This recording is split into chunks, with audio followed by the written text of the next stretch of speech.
बिस्मिल्लाहिर्रहमानिर्रहीम। अस्सलाम वालेकुम रहमतुल्लाह। उम्मीद है कि आप सब लोग खैरियत से होंगे। स्टूडेंट्स, आज फिर हम डिटर्मिनेंट्स की जो रिमेनिंग प्रॉपर्टीज रह गई थी वहां से स्टार्ट करेंगे। अपने लेक्चर का आगाज करते हैं।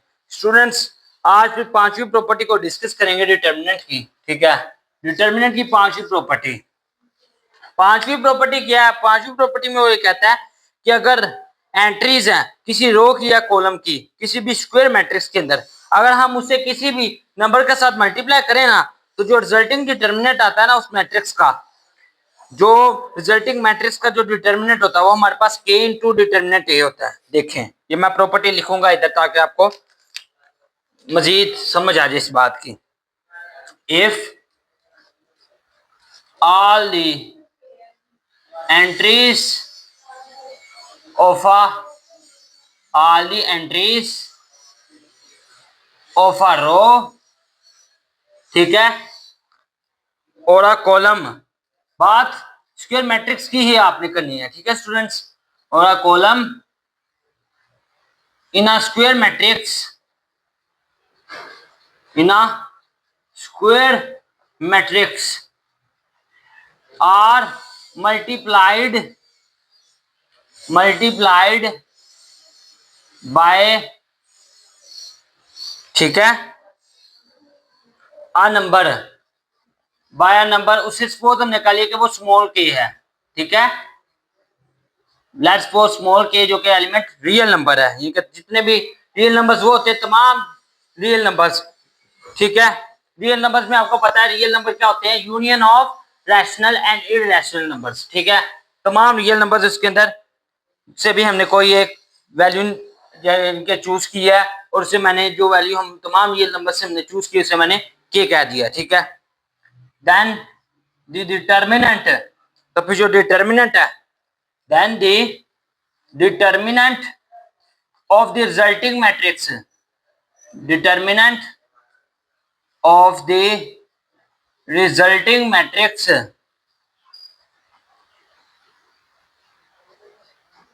resulting matrix is k into determinant of a। ये पांचवी प्रॉपर्टी होगी। इसकी एक मिसाल लिखते हैं। फॉर एग्जाम्पल देखें स्टूडेंट्स, ये हमारे पास कोई ए है, 1 2 3 4 5 6 7 8 9, ये मैंने लिया है डिटर्मिनेंट। किसी भी मैट्रिक्स, मैंने एक मैट्रिक्स पोज किया और उसका डिटर्मिनेंट मैंने इस तरह डिटर्मिनेंट का साइन लिखकर मैंने इस तरह से शो किया है। ये देखिए स्टूडेंट्स, ये डिटर्मिनेंट ऑफ ए ये मैंने लिख दिया। ठीक है, मतलब कि हमने इसका डिटर्मिनेंट लेना है और इस तरह मैंने लिख दिया। अब देखें, सपोज लेट, और के उसने सपोज कर ले में दिया हुआ है, उससे के दिया नहीं होता, के खुद से हम मल्टीप्लाई करवा सकते हैं, लेकिन खैर हम लिख लेते हैं यहाँ पे के इज इक्वल टू 3 लिख दिया, कि जो हम बाहर से मल्टीप्लाई करना चाह रहे हैं कोई नंबर। तो देखें फिर 3 इंटू 1 4 7 2 5 8 3 6 9। ठीक है स्टूडेंट्स, ये देखें उधर उसने क्या कहा था कि अगर तमाम एंट्रीज किसी रो या किसी कॉलम की किसी स्क्वायर मैट्रिक्स के अंदर मल्टीप्लाई हो किसी नंबर से, तो फिर जो डिटर्मिनेंट होगा रिजल्टिंग मैट्रिक्स का वो ये होगा। ये देखें, ये के है और बाकी डिटर्मिनेंट आपके पास ये चीज है। ठीक है स्टूडेंट्स, उम्मीद है कि आपको इसकी समझ आ गई होगी। अब अगली बात, छठी प्रॉपर्टी। छठी प्रॉपर्टी को डिस्कस करते हैं स्टूडेंट्स। छठी प्रॉपर्टी है कि अगर हर एंट्री किसी रो की या कॉलम की किसी भी स्क्वायर मैट्रिक्स के अंदर दो टर्म्स कंसिस्ट करती हो, रखती हो, तो फिर जो डिटर्मिनेंट है उसे हम लिख सकते हैं सम ऑफ टू डिटर्मिनेंट्स में। ठीक है, लिखते हैं इस प्रॉपर्टी को भी। If each entry,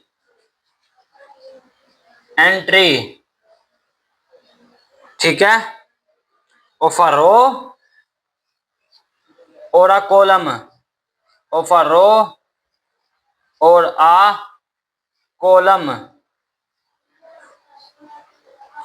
in a square matrix, ठीक है, consists of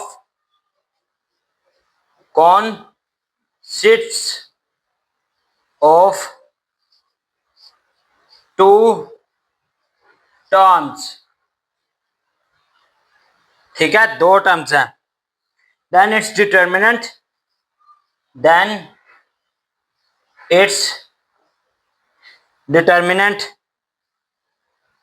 determinant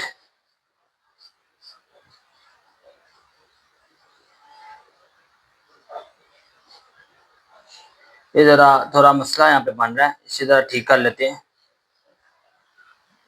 then its determinant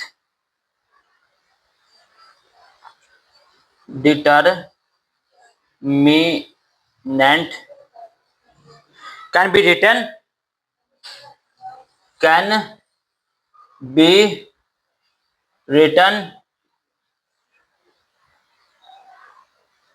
as the sum of two determinants, as the sum of two determinants,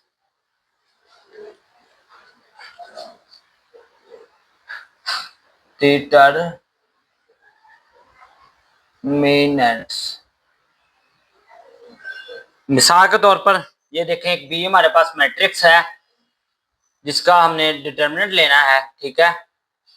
ये देखें, बी एक मैट्रिक्स है, उसने वैसे ही जनरल सी एंट्रीज लिखी है A11 प्लस B11, ठीक है, फिर A21 प्लस B21, फिर देखें A31 प्लस B31, और क्या लिखा है साथ, A12 लिखा है, ठीक है, A22 लिखा है, A32 लिखा है, और लास्ट पर क्या लिखा है, A13, A23 और A33।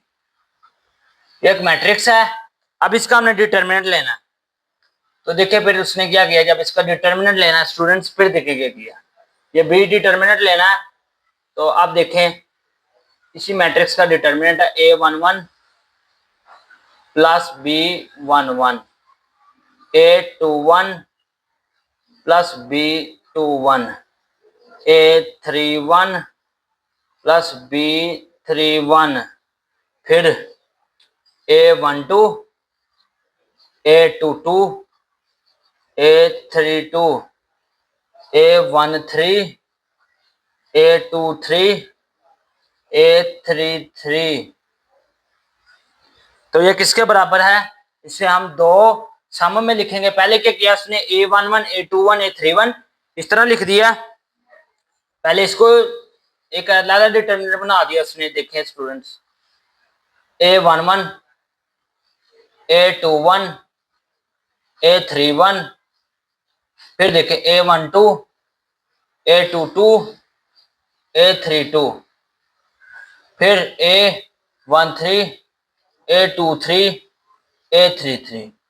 एक ये डिटर्मिनेंट बन गया स्टूडेंट्स हमारे पास, ठीक है, एक ये डिटर्मिनेंट बन गया, ये 2, 3 है, और जमा एक ये बना B11, B21, B31, A12, A22, A32, A13, A23, A33। ये देखें एक डिटर्मिनेंट हमने निकाला है, एक मैट्रिक्स थी हमारे पास, उसने क्या कहा था कि अगर हर एंट्री किसी भी रो की या कॉलम की स्क्वायर मैट्रिक्स के अंदर दो टर्म्स हो रखती हो, ठीक है, तो फिर डिटर्मिनेंट को आप सम ऑफ टू डिटर्मिनेंट्स लिख सकते हैं। तो ये देखिए स्टूडेंट्स, हमने इस तरह इसको लिखा है। अब आए स्टूडेंट्स सातवीं प्रॉपर्टी, उसको डिस्कस करेंगे।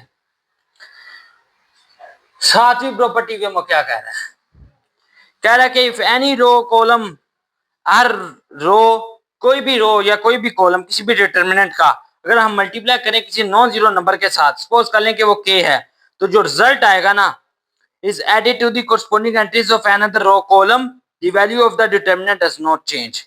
वो ये कहना चाह रहा है कि अगर हर रो, किसी भी रो या किसी भी कॉलम, डिटर्मिनेंट जो है ना उसके किसी भी रो या किसी भी कॉलम को हम मल्टीप्लाई करें किसी नॉन जीरो नंबर के साथ, उससे सपोज कर लिए के है, और जो रिजल्ट है, जो उसका नतीजा आता है, उसे अगर हम ऐड करें कोरिस्पोंडिंग एंट्रीज के साथ, यानी कि जो जिस एंट्री के साथ हमने किसी भी नॉन जीरो के को हमने, यानी कि जो नंबर है, कोई भी नंबर हमने मल्टीप्लाई किया ना, उसी उसी जो रो है या वही जो कॉलम है उसको अगर ऐड करें उसके जो कोरिस्पोंडिंग एंट्री है, ठीक है, दूसरी रो या कॉलम के साथ, तो जो वैल्यू होगी ना डिटर्मिनेंट की, जो जवाब आएगा हमारे पास, वो चेंज नहीं होगा।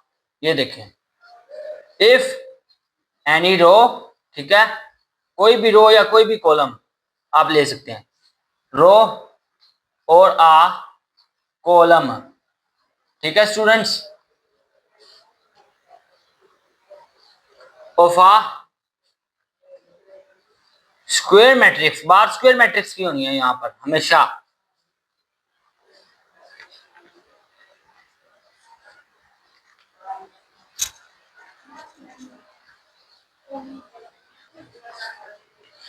अच्छा स्टूडेंट्स, बात हो रही थी सातवीं प्रॉपर्टी की, अगर कोई भी रो या कोई भी कॉलम, हम डिटर्मिनेंट की जब बात कर रहे हैं, इस पूरे एक्सरसाइज में डिटर्मिनेंट की ही बात होनी है, ठीक है स्टूडेंट्स। तो देखिए कह रहा है कि अगर कोई भी रो, इफ एनी रो, ठीक है, या कॉलम और अ कॉलम, ठीक है, ऑफ अ डिटर्मिनेंट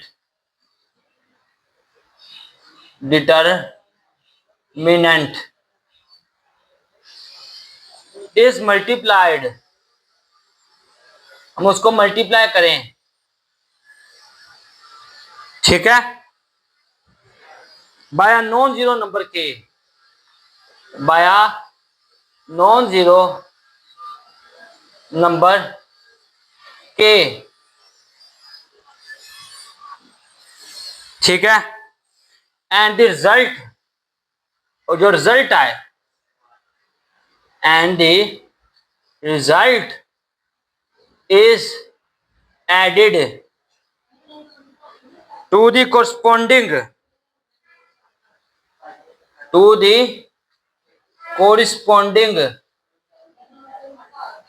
एंट्रीज, ठीक है, उसको ऐड किया जाए कोरिस्पोंडिंग एंट्रीज के साथ, ठीक है, of another row, of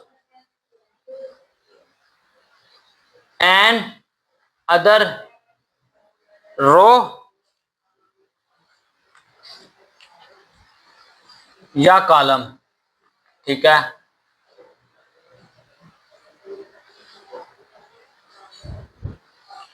the value of the determinant does not change, ठीक है, तो जो वैल्यू है डिटर्मिनेंट की वो चेंज नहीं होगी। यह है सातवीं प्रॉपर्टी। स्टूडेंट्स, जो आठवीं प्रॉपर्टी है वो आगे जाके मैं डिस्कस करूंगा, क्योंकि उसके लिए आपको ट्रायंगुलर मैट्रिक्स का बताना पड़ेगा, अपर ट्रायंगुलर मैट्रिक्स, लोअर का, तो लिहाजा वो इंशाल्लाह ताला जब हम उस मैट्रिक्स के बारे में पढ़ेंगे तो फिर इंशाल्लाह डिस्कस करेंगे। अब हम स्टार्ट करेंगे एग्जाम्पल नंबर 6, ठीक है स्टूडेंट्स, उसको स्टार्ट करेंगे। उससे पहले मैं आपको बता दूं कि ये जो एक्सरसाइज आपकी है 4.2, इसके अंदर कुछ सवाल ऐसे हैं जिसके अंदर आपने एक्सपेंशन नहीं करनी। याद है जब मैंने आपको डिटर्मिनेंट करवाया था, समझाया था कि आपके पास अगर ऑर्डर 3 का डिटर्मिनेंट निकालना हो तो कैसे निकालते, तो याद है मैंने आपको कहा था कि आपने एक्सपेंड करना है, एक्सपेंशन करनी है। इसके अंदर कुछ सवाल होंगे जिनके अंदर हमने एक्सपेंशन करनी है, कुछ ऐसे सवाल होंगे जिसके अंदर हमने एक्सपेंशन नहीं करनी, हमने विदाउट एक्सपेंशन डिटर्मिनेंट निकालना है। ठीक है स्टूडेंट्स, ये जो एग्जांपल 6 है इसके अंदर विदाउट एक्सपेंशन उसने निकालने को कहा डिटर्मिनेंट। तो देखते हैं फिर कैसे निकालना है। लेकिन याद रखिएगा जो प्रॉपर्टीज मैंने आपको करवाई है ना, ये बहुत अहमियत की हामिल है। अगर आपको ये प्रॉपर्टीज नहीं ना आएंगी तो आप डिटर्मिनेंट विदाउट एक्सपेंशन नहीं निकाल सकते, क्योंकि जब हमने विदाउट एक्सपेंशन डिटर्मिनेंट निकालता तो हम इन्हीं प्रॉपर्टीज को यूज करते हैं। विदाउट एक्सपेंशन डिटर्मिनेंट्स निकालने के लिए हम इन्हीं प्रॉपर्टीज को यूज करेंगे, कभी किसी प्रॉपर्टी को यूज कर लेंगे, कभी किसी को कर लेंगे। लिहाजा आपने इनको अच्छी तरीके से डेफिनेशन करना है। इंशाल्लाह ताला मैं आपको लेक्चर के इख्तिताम पर ये जो प्रॉपर्टी हमारे पास है साथ ही इसकी एग्जांपल भी कोई दूंगा। ठीक है स्टूडेंट्स, ये यहाँ पे लिखा रहेगा। जब लेक्चर इख्तिताम करेंगे ना तो उसके इख्तिताम पर इंशाल्लाह ताला इसकी मैं आपको एग्जांपल दूंगा। चलिए स्टूडेंट्स फिर एग्जांपल 6 डिस्कस करते हैं। तो एग्जांपल 6 क्या है?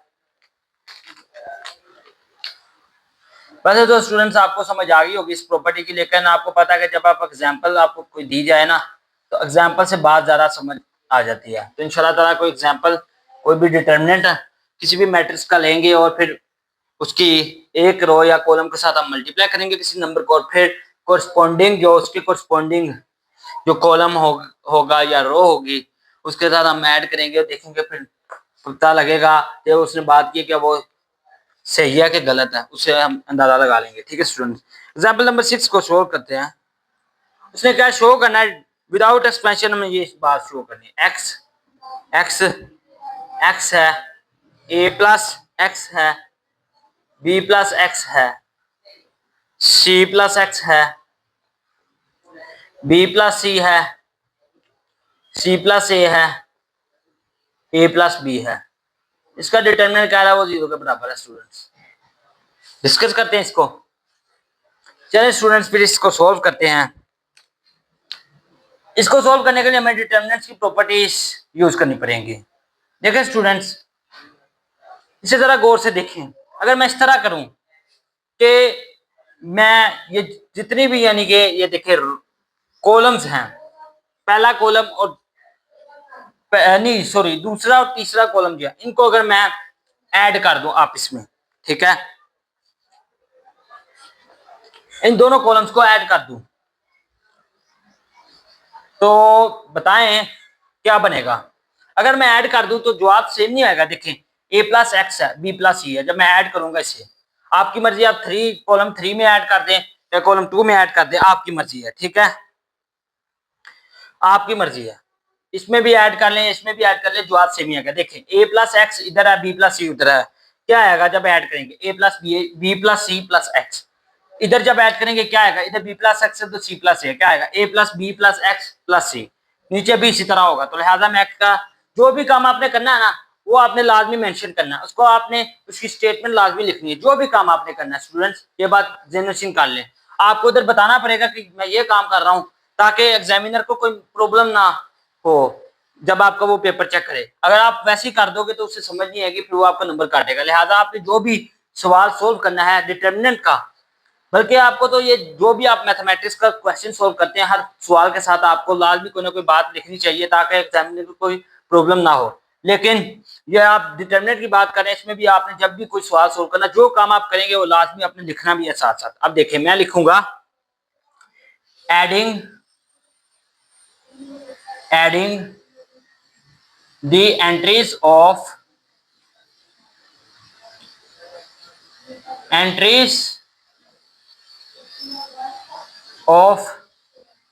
C3 कॉलम 3 की एंट्रीज हम ऐड करें किसमें?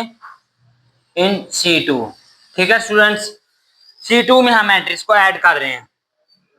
तो देखें स्टूडेंट्स, इक्वल का निशान डाला, ये देखें x x x as it is आया। बाकी देखें C2 में ऐड कर रहे हैं तो क्या बनेगा? a plus B plus C plus X. नीचे भी a plus B plus C plus X. नीचे भी a plus B plus C plus X. इधर b plus C, C plus A, plus B. ये हमने स्टूडेंट्स लेफ्ट हैंड साइड ली है, आप लेफ्ट हैंड साइड भी लिख सकते हैं, कोई मसला नहीं है, ठीक है। हमने इसको 0 के बराबर प्रूफ करना है। अब आगे देखें स्टूडेंट्स, क्या मैं दूसरे कॉलम से और पहले कॉलम से, दूसरे कॉलम से क्या मैं a plus B plus C plus x common ले सकता हूं, और क्या मैं पहले कॉलम से भी x कॉमन ले सकता हूं? आपको नजर आ रहा है, देखें ये वैल्यू कॉमन है दूसरे कॉलम में और पहले कॉलम में x कॉमन है, तो क्या ये मैं कॉमन ले सकता हूं? बिल्कुल ले सकता हूं। लिहाजा हम लिखेंगे taking x and a plus B plus C plus x common, ठीक है, हमने कॉमन लेना है, common from C1 and C2, ये हमने C1 और C2 से कॉमन लेना है। तो ये लेके देखते हैं स्टूडेंट्स, x भी कॉमन ले लिया और a plus B plus C plus x भी हमने यहां से कॉमन ले लिया। अब देखें स्टूडेंट्स क्या होगा, क्या आएगा, 1 1 1, इधर भी 1 1 1,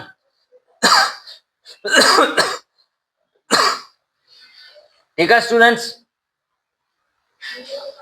C1 से हमने कॉमन लिया है और कहां से लिया है, C1 एंड C2, तो यहां पे क्या बनेगा, B plus C, C plus A plus B. अब मेरी बात स्टूडेंट्स ध्यान से सुनिए, हमने एक प्रॉपर्टी पढ़ी थी, वो प्रॉपर्टी थी तीसरी प्रॉपर्टी, कि अगर किसी स्क्वायर मैट्रिक्स की डिटरमिनेंट के केस में, जब हम डिटरमिनेंट ले रहे हो तो स्क्वायर मैट्रिक्स की कोई सी भी दो रोज या कोई सी भी दो कॉलम्स आइडेंटिकल हो जाए तो हमारा डिटरमिनेंट 0 के बराबर आ जाता है। तो अब देखें आप यहां पर, ये पहला और दूसरा कॉलम सेम है, लिहाजा हमारा डिटरमिनेंट 0 के बराबर आ गया। तो हम लिखेंगे S C1 and C2 are identical,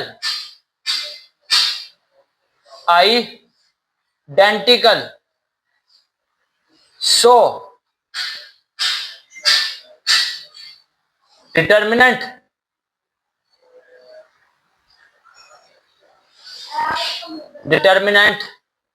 ये सारा आप लिख सकते हैं, या आप इस तरह इसको पहले ए के सपोज कर लें पूरी, जो इसका आपने डिटरमिनेंट लेना, फिर लास्ट पर आप ये लिख सकते हैं कि determinant of A is equal to 0। लेकिन मैंने चूंकि सपोज नहीं किया इसलिए मैं ये पूरी जो हमने बात प्रूफ करनी थी वो मैंने लिख दिया इज इक्वल टू 0, ठीक है। और हेंस प्रूव्ड लिखें, और आप ये भी लिख सकते हैं यहाँ पर left hand side is equal to right hand side. Students आप देखें, वैसे एक्सपेंशन करते तो सवाल लेंथी होना था, लेकिन डिटर्मिनेंट्स की प्रॉपर्टीज को यूज करते हुए हमने लेंथी सवाल को छोटा कर लिया।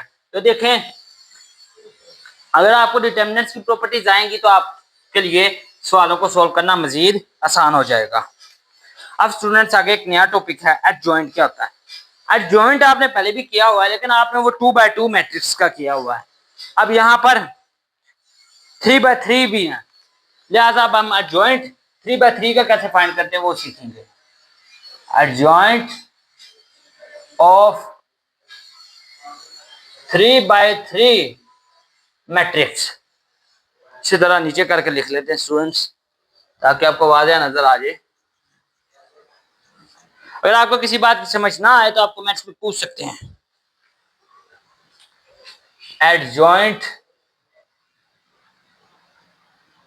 Of 3x3 matrix. Students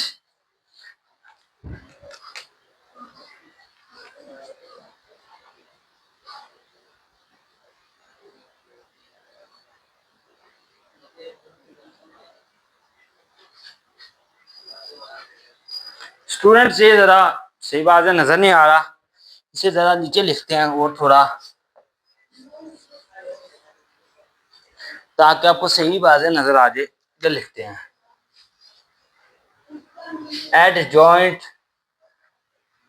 of 3 by 3 matrix. आगे आपने 2 by 2 का पढ़ा, आप 3 by 3 का पढ़ेंगे। इसके लिए आपने क्या करना है, अगर ये फाइंड करना है तो सबसे पहले आपने कोफैक्टर फाइंड करना है, ठीक है। कोफैक्टर निकालें, कोफैक्टर निकालने के बाद आप ट्रांसपोज ले लें तो आपके पास एडजॉइंट 3 by 3 मैट्रिक्स का मालूम हो जाएगा। ये देखें, ये जनरल टर्म है, लेट कर लिया ए हमारे पास उससे मैट्रिक्स हमें गिवन दी हुई है, ठीक है स्टूडेंट्स।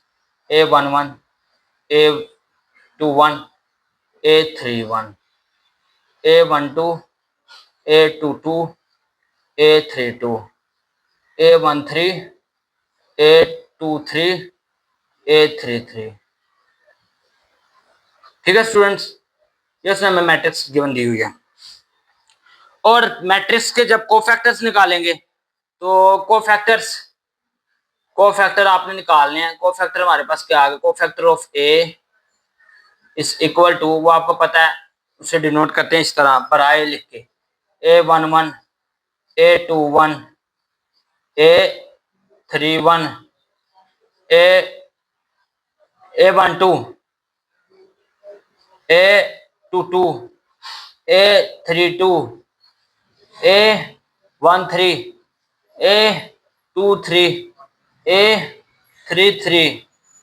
ये स्टूडेंट्स, और जब आपने इसको एडजॉइंट निकालना है तो एडजॉइंट आपके पास ये होगा, एडजॉइंट ऑफ ए, इसका आप ट्रांसपोज ले लें तो आपके पास 3 by 3 का एडजॉइंट आएगा। ये देखें, A11, A12, A13, A21, A22, A23, A31, A32, A33। Students, अगर आपको कोफैक्टर्स निकालने आते हैं, ठीक है, कोफैक्टर निकालें। कोफैक्टर निकालने के बाद आपने अगला काम क्या करना है कि आपने कोफैक्टर निकाल लिए, फिर उसके बाद आपने ट्रांसपोज ले लेना है तो आपके पास एडजॉइंट आ जाएगा 3 by 3 का, अगर आपने निकालना है तो, ठीक है। इनवर्स की बात करें तो इनवर्स के अंदर आपको पता है कि जब हम डिटर्मिनेंट लेते होते थे, यानी कि इनवर्स निकालते थे, तो क्या करते थे, सबसे पहले डिटर्मिनेंट लेते थे मैट्रिक्स का, दी गई मैट्रिक्स का, देखते थे कि वो सिंगुलर है कि नहीं। अगर तो सिंगुलर है तो उसका डिटर्मिनेंट 0 है, तो इनवर्स पॉसिबल ही नहीं है। अगर सिंगुलर नॉन सिंगुलर होती थी तो फिर उसका इनवर्स पॉसिबल होता था। लिहाजा इसमें भी हम यही करेंगे, इसमें 3 by 3 का भी डिटर्मिनेंट निकालना है, आपको पता ही है। तो लिहाजा हम सबसे पहले चेक करेंगे कि ये सिंगुलर है या नॉन सिंगुलर है, डिटर्मिनेंट लेके। अगर तो नॉन सिंगुलर है तो फिर हम इसका लेंगे, इनवर्स निकाल सकते हैं। इसमें भी यही बात है, अगर तो सिंगुलर है फिर तो इनवर्स पॉसिबल ही नहीं है, लेकिन अगर नॉन सिंगुलर है फिर पॉसिबल है। ये चीज चेक करेंगे। और फिर उसी तरह जैसे बस एक नई चीज इसके अंदर आएगी इनवर्स के अंदर, वो ये आएगी कि एडजॉइंट जो है इसका नए तरीके से फाइंड होगा। जैसे डिटर्मिनेंट 3 by 3 का, वैसे एडजॉइंट भी 3 by 3 का होगा। बाकी सारा काम, फार्मूला वगैरह सारा कुछ सेम है, ठीक है स्टूडेंट्स। फार्मूला आपको पता है इनवर्स का क्या होता है, वो मैं जरा बता देता हूँ आपको। इनवर्स निकालना हो तो ये देखिए, ए इनवर्स आपके पास होता था 1/डिटर्मिनेंट ए इंटू एडजॉइंट ऑफ ए। अब देखें, सबसे पहले तो आपने ये चेक करना है कि नॉन सिंगुलर हो, ठीक है, नॉन सिंगुलर होगी। फिर उसके बाद आपने ये चेक करना है, इसका एडजॉइंट निकालना है। नॉन सिंगुलर तो डिटर्मिनेंट निकालेंगे तभी पता चलना ना। फिर एडजॉइंट निकालना है, एडजॉइंट निकालने के बाद आपने वैल्यूज पुट आउट करके इसके अंदर ही ये जो फार्मूला लिखा है तो आपका इनवर्स आ जाएगा। स्टूडेंट्स, अब हम एग्जांपल नंबर 7 सॉल्व करेंगे। उसी से इंशाल्लाह ताला आपको इनवर्स निकालना भी आ जाएगा। उसके अंदर कोफैक्टर भी हो जाएगा, एडजॉइंट भी निकाल लेंगे हम और इनवर्स भी निकालेंगे, इंशाल्लाह ताला आपको उसकी भी समझ आ जाएगी। स्टूडेंट्स, चलें स्टूडेंट्स, पर स्टार्ट करते हैं। एग्जांपल नंबर 7 इसने हमें दी हुई है, उसको सॉल्व करते हैं। एग्जांपल नंबर 7 है,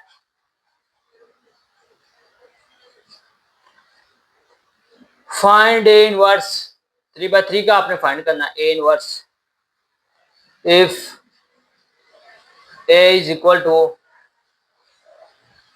1 0 1 0 2 -1 2 1 1। ठीक है स्टूडेंट्स, चलिए सबसे पहले हमने कोफैक्टर निकालने हैं, ठीक है। कोफैक्टर जब निकालेंगे तो फिर उससे जॉइंट हमारा निकल आएगा।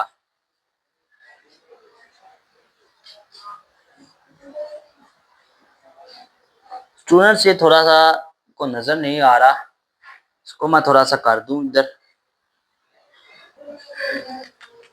चलो स्टूडेंट बात करते हैं। कोफैक्टर मैंने आपको बताया हुआ है, सबसे पहले लिखेंगे वो ये फर्स्ट फाइंड कोफैक्टर्स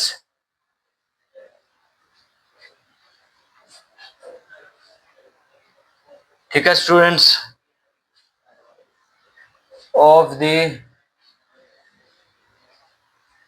एलिमेंट्स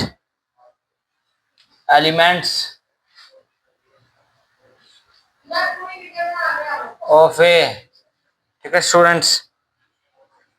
तो पहले जब एलिमेंट करेंगे, पहले हमने जब 1 का निकालना है तो फिर क्या रिमूव करेंगे, पहली रो और पहला कॉलम। तो लिखेंगे A11 और आपको बताया था फार्मूला -1 की पावर i प्लस जे, मतलब i रो के लिए और j कॉलम के लिए। तो पहली रो है, पहला कॉलम है, तो 1 + 1 आएगा, ठीक है स्टूडेंट्स।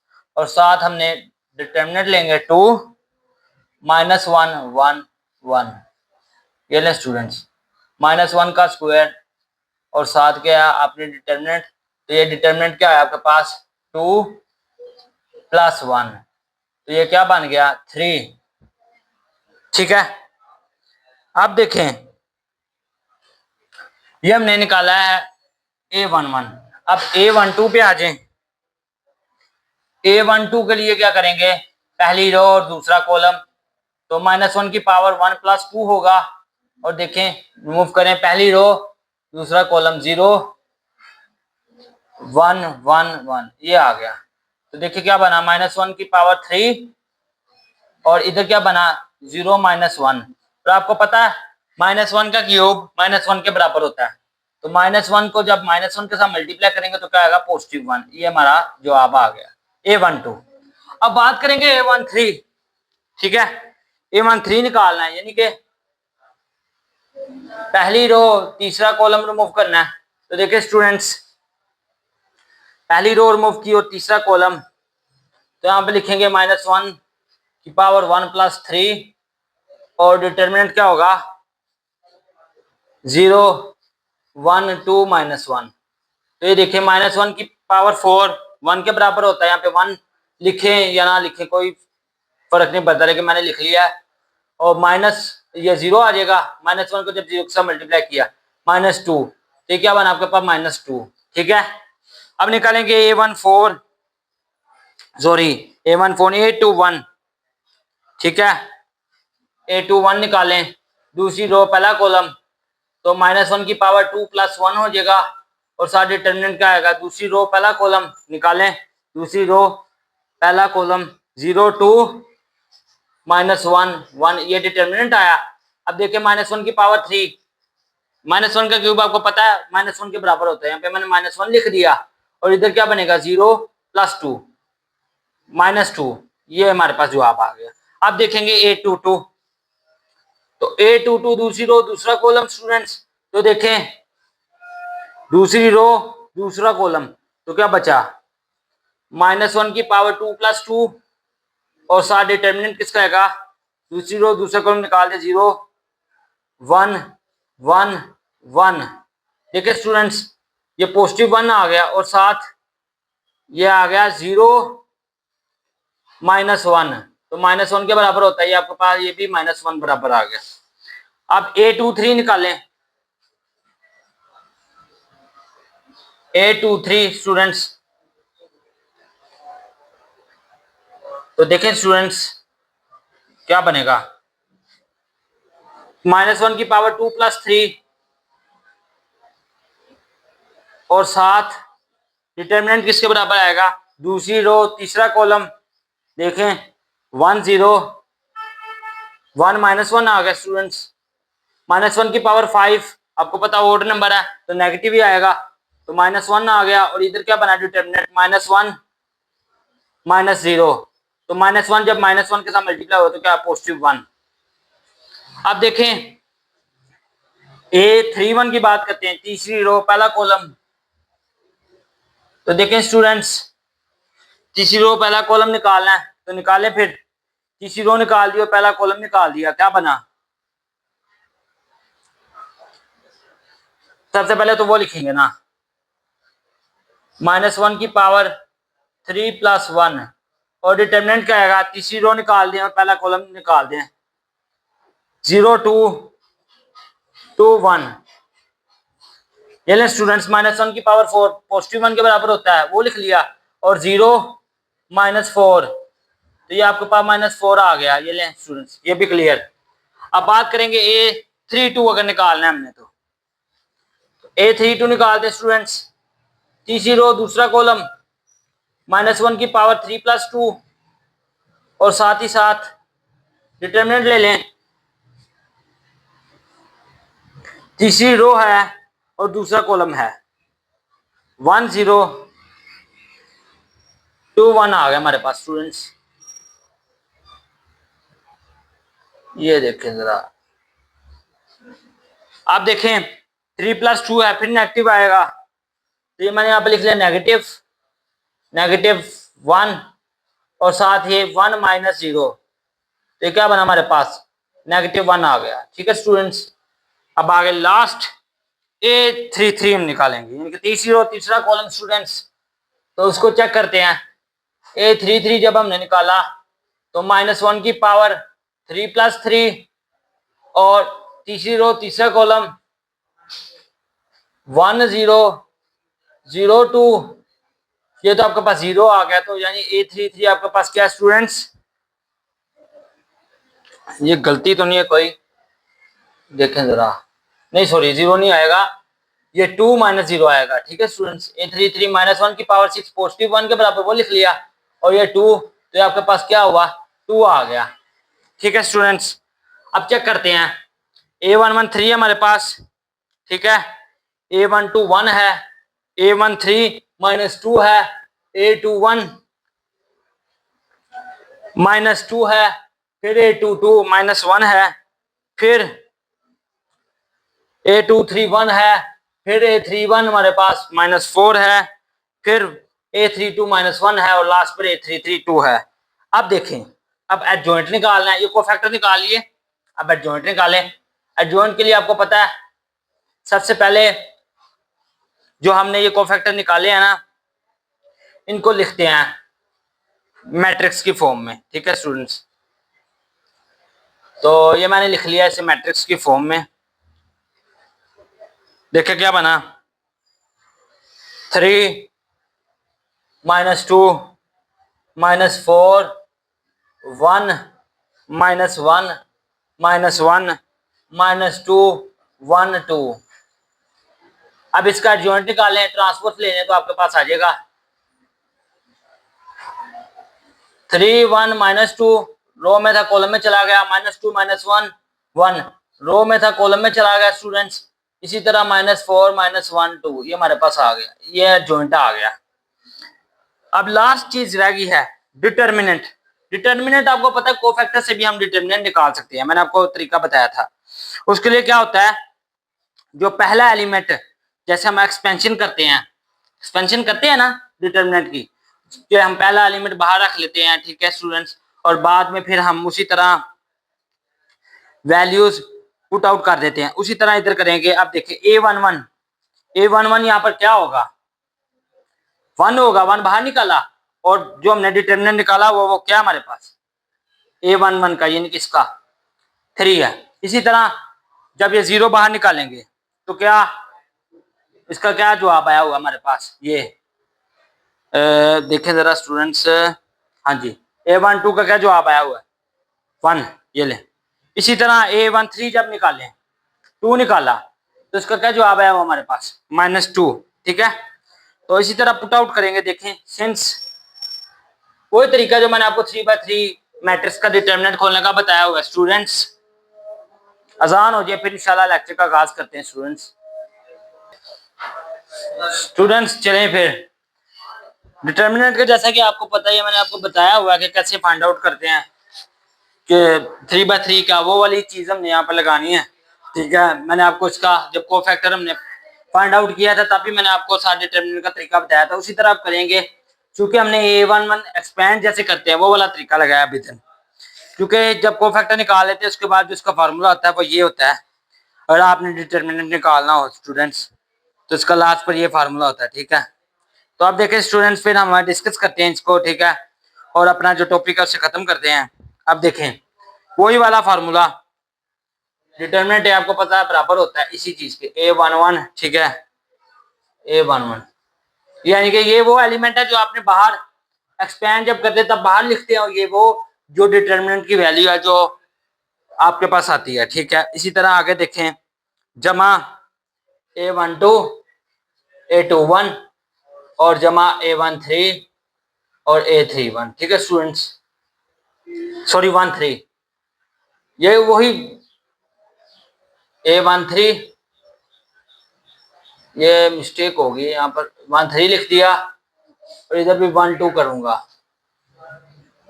अब वैल्यूज आपको यहाँ पे पता है, यहाँ पे लिखी A11 यहाँ पर क्या है 1 है, 1 लिखा, और A11 हमने यहाँ पर निकाला है, ये देखें 3 कोफैक्टर जो निकाला है, जमा A12 क्या है 0 है, और A12 दूसरा यहाँ पे क्या 1 है, जमा A13 क्या आपके पास स्टूडेंट्स -2 है, और A13 दूसरा वाला क्या है वो 2 है, +2, और ये -2 है।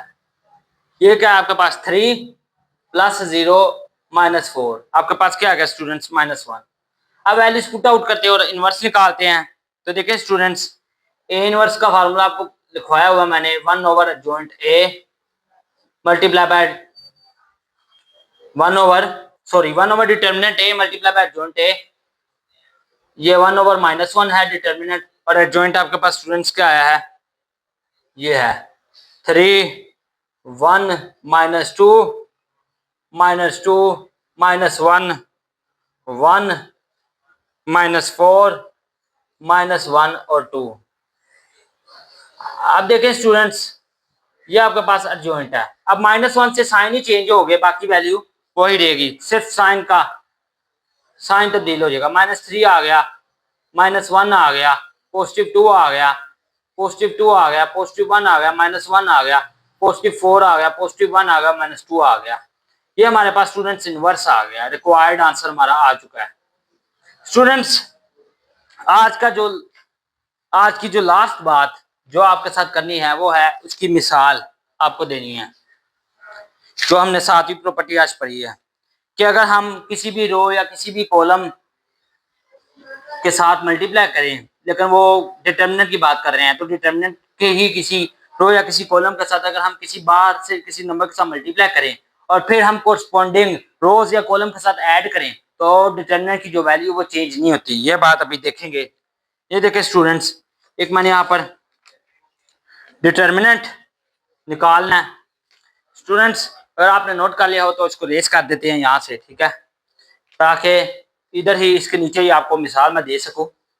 ठीक है, फिर इंशाल्लाह ताला अपने लेक्चर का अख्ताम करेंगे, और कल से इंशाल्लाह ताला फिर एक्सरसाइज ही आपको सोल्व करवाऊंगा। ठीक है, ये मैंने रेस कर दिया स्टूडेंट्स, इसके नीचे ही आपको मिसाल दूंगा मैं, ये भी रेस कर देते हैं।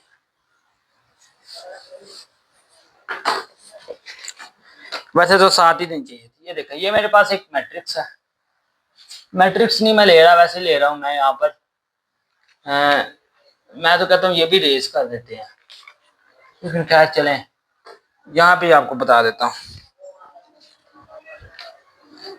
ये क्या है आपके पास 1 2 है, 4 है, 1 है, 2 है, 5 है, और 1 है, 3 है, 6 है। अब स्टूडेंट्स, हम बाहर से कोई नंबर मल्टीप्लाई कराते हैं। मैंने बाहर से 2 मल्टीप्लाई कराया इस रो के साथ, पहली रो के साथ 2 हो गया, 2 2 नीचे देखें 2 2 3 4 5 6। मैं यहाँ पे लिख दूंगा बाय, आप इस तरह लिख सकते हैं 2R1, इनके 2 को आपने R1 के साथ ही मल्टीप्लाई किया, जस्ट ये लिखने का तरीका होता है। अब अगला हमारा काम क्या है कि हमने कोरस्पॉन्डिंग रो के साथ हमने चूंकि रो के साथ 2 को मल्टीप्लाई कराया पहली रो के साथ, तो हम इसके जो करस्पॉन्डिंग रो है उसके साथ इसे ऐड करेंगे और देखते हैं। इसके करस्पॉन्डिंग ये भी है, ये भी आपकी मर्जी, आप जिसके साथ मर्जी ऐड कर दें। मैंने इसे इसके साथ बाय R1 प्लस R2, ठीक है स्टूडेंट्स, इस तरह किया। ये क्या बन गया आपके पास स्टूडेंट्स 4 4 5, नीचे 2 2 3 4 5 6। अब स्टूडेंट्स आप इसे जब एक्सपेंड करेंगे ना, तो इसका जो जवाब आएगा ना और जो इसका जवाब आएगा वो सेम आएगा, ठीक है। यही बात उसने की हुई है ना कि अगर हर एंट्री किसी भी रो या कॉलम की किसी स्क्वायर मैट्रिक्स की बात करें, तो जब डिटर्मिनेंट के साथ हम किसी रो या किसी कॉलम के साथ मल्टीप्लाई करें किसी बार के एलिमेंट के साथ, तो जो रिजल्ट आएगा उसको हम ऐड करें कोरस्पोंडिंग एंट्रीज के साथ, तो जो डिटर्मिनेंट की वैल्यू आएगी वो चेंज नहीं होगी। इसका डिटर्मिनेंट निकालें, इसका निकालने वैल्यू सेम ही आएगी। पहले हम इसका निकालते ऊपर वाले का, तो वो एक्सपेंशन वाला तरीका अपनाते हैं। तो एक्सपैंड विद रिस्पेक्ट टू, आप इस तरह भी लिख सकते हैं R1, ठीक है। मैं इसको कर रहा हूं, पहले 2 बाहर लिख लिया, क्या बचा 2 5 3 6। फिर आपको बताया हुआ है कि जब दूसरी एंट्री होती है तो फिर हमने माइनस बाहर लेना होता है। ये देखें 2 4 3 6, अब प्लस 2 आएगा, तो उस केस में क्या होगा स्टूडेंट्स, ये देखें ये बनेगा 2 4 2 5। देखें ये क्या बना 12 minus 15 minus 2 12 minus 12 plus 2 10 minus 8। ये आपके पास आएगा 2 माइनस 3 माइनस 0 प्लस 2 2। ये माइनस 6 प्लस 4 किसके बराबर आ गया आपके पास -2 के बराबर। अब हम इसका डिटर्मिनेंट लेके चेक करते हैं कि क्या ये बराबर आता है कि नहीं। अगर तो बराबर आ गया तो इसका मतलब ये प्रॉपर्टी ठीक है। इसके लिए अब स्टूडेंट्स हम इसको रेस करते हैं।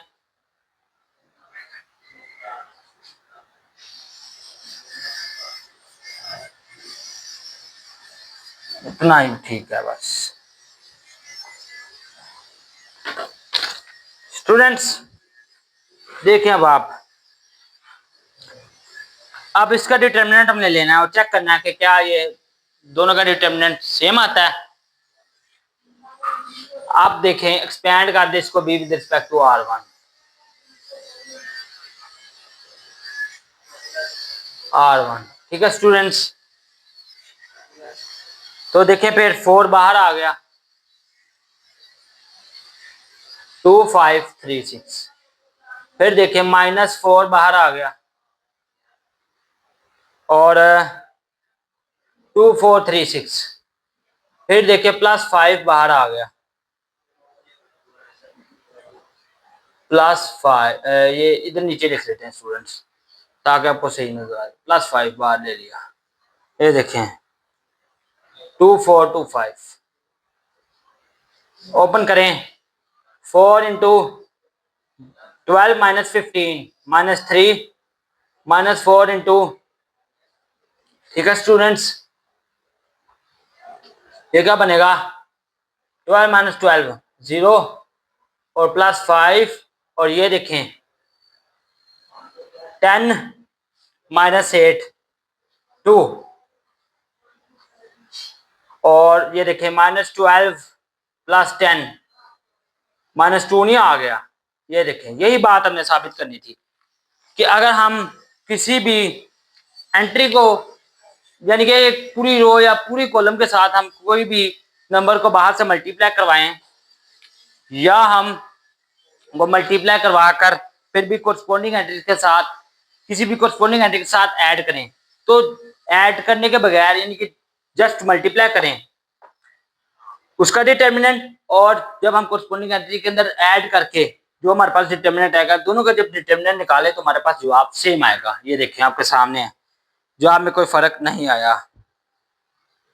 ठीक है स्टूडेंट्स, आज के लिए इतना ही। कल इंशाल्लाह ताला फिर हाजिर होंगे। तब तक के लिए अल्लाह हाफिज़। अस्सलामु अलैकुम रहमतुल्लाह।